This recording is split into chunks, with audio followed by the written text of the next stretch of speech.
এক শ্রেণীর আলেমদের জন্য আজকে আমাদের সমাজের কিছু লোক নামাজও পড়ে না, পাপও ছাড়ে না, গুনাহও ছাড়ে না। কেন?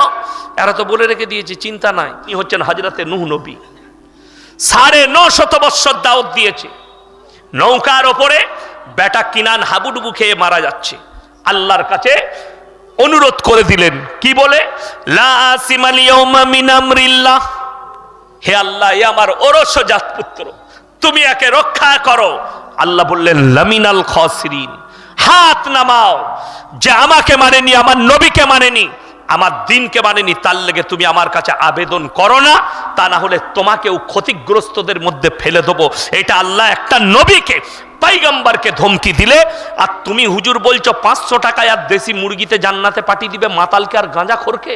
তো তুই আগে এমন মার খাবি, ফেরেশতারা এত কেলাবে তুই বুঝবি, কবরে যা তোর হুজুরগিরি বার করে দিবে।